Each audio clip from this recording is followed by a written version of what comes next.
إياك نعبد وإياك نستعين اهدنا الصراط المستقيم۔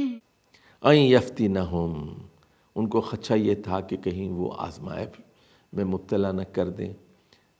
تو وَإِنَّ فِرْعَوْنَ لَعَالٍ فِي الْأَرْضِ، بلا شبہ فرعون زمین پر بڑا بنتا تھا، وَإِنَّهُ لَمِنَ الْمُسْرِفِينَ، اور بلا شبہ وہ مسرفین میں سے تھا، اپنے اختیارات میں تجاوز سے کام لیتا تھا۔ تو اس کے بعد دیکھیے آپ آیت نمبر 78 میں یہی بات کہی گئی کہ فرعون نہ صرف ظالم ڈکٹیٹر تھا بلکہ کئی خداؤں کو ماننے والا مشرک بھی تھا، آباء و اجداد کے رسم و رواج پر سختی سے کاربند تھا۔ فرعون اور اس کے کمانڈروں نے حضرت موسیٰ اور ہارون سے صاف کہہ دیا کہ ہم آپ دونوں پر ہرگز ایمان نہیں لائیں گے۔ آپ دونوں موسیٰ اور ہارون ہمیں اپنے آبائی رسم و رواج سے، طور طریقوں سے ہٹانا چاہتے ہیں اور زمین پر اپنی کبریائی قائم کرنا چاہتے ہیں، حالانکہ حضرت موسیٰ اور ہارون نے یہ کہا تھا کہ ہم رب العالمین کے رسول ہیں، بڑائی صرف اللہ کو زیب دیتی۔ فرعون اپنی بڑائی اور اپنے علو کے لیے کوششیں کرتے ہیں اور پیغمبر اللہ کی بڑائی ثابت کرنا چاہتے ہیں۔ دیکھیے فرمایا گیا قالوا اجیتنا لتلفتنا اما وجدنا علیہ آباءنا، کہ کیا آپ دونوں ہمارے پاس اس لیے آئے ہیں تاکہ ہمیں اپنے باپ دادا کے راستے سے ہٹا دیں، وَتَكُونَ لَكُمُ الْكِبْرِيَاءُ فِي الْأَرْضِ، تاکہ بڑائی زمین پر، مصر کی سرزمین پر تم دونوں بھائیوں کے لیے ہو جائے، وَمَا نَحْنُ لَكُمَا بِمُؤْمِنِينَ، ہم ہرگز تم دو پیغمبروں پر ایمان لانے والے نہیں ہیں۔ تو یہ بنیادی مسئلہ ہے انسان کا کہ وہ پیغمبر کو نہیں پہچان سکتا، وہ خدا کو نہیں پہچان سکتا، وہ عام لوگوں میں اور خدا کے بھیجے گئے رسولوں میں امتیاز نہیں کر سکتا، وہ شریف النفس لوگوں میں اور بد کردار لوگوں میں تمیز نہیں کر سکتا۔ یہ ہے بنیادی طور پر انسان کا مسئلہ، جس کے نتیجے میں وہ فرعون اور نمرود بن جاتے ہیں۔ اب یہاں ایک اور بڑا کلیدی لفظ ہے جو سورہ یونس میں استعمال ہوا ہے، مجرمین کا۔ یہ لفظ آیت نمبر 13 میں بھی استعمال ہوا ہے اور آیت نمبر 50 میں بھی استعمال ہوا ہے۔ آیت نمبر 13 میں کہا گیا وَلَقَدْ أَهْلَكْنَا الْقُرُونَ مِنْ قَبْلِكُمْ لَمَّا ظَلَمُوا، بلا شبہ ہم نے کئی نسلوں کو تم سے پہلے ہلاک کیا ہے جب انہوں نے ظلم سے کام لیا۔ تو جب بھی کوئی قوم ظلم سے کام لیتی ہے اللہ اس کو ہلاک کرتا ہے، اللہ کی سنت ہے یہ۔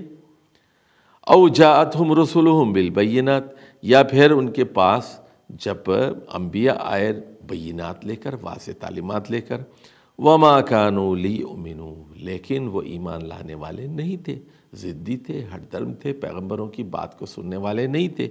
کذالک نجزی القوم المجرمین، تو یہ ہمارا قاعدہ ہے۔ کذالک کا مطلب یہ ہے ہمارا قاعدہ کہ ہم بدلہ دیتے ہیں مجرم قوموں کو۔ کذالک نجزی القوم المجرمین، تو وقفے سے مختلف قوموں کو ہلاک کرنا یہ اللہ تعالیٰ کی سنت ہے، اللہ تعالیٰ کا طریقہ کار ہے، اور وہ معصوموں کو نہیں مارتا، مجرموں کو مارتا ہے۔ البتہ یہ ہو سکتا ہے کہ مجرموں کی وجہ سے کچھ معصوم لوگ بھی ہلاک کر دیے جائیں۔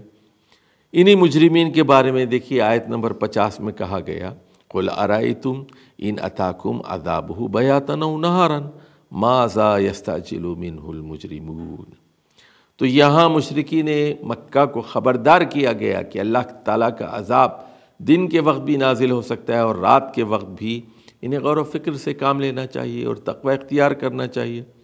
تو کیا تم غور نہیں کرتے؟ اے محمد صلی اللہ علیہ وسلم ان سے پوچھے قل ارائیتم ان اتاکم عذابہ بیاتا او نہارا، اچانک اس کا عذاب دن کے وقت یا رات کے وقت آ سکتا ہے، تم غور کرو۔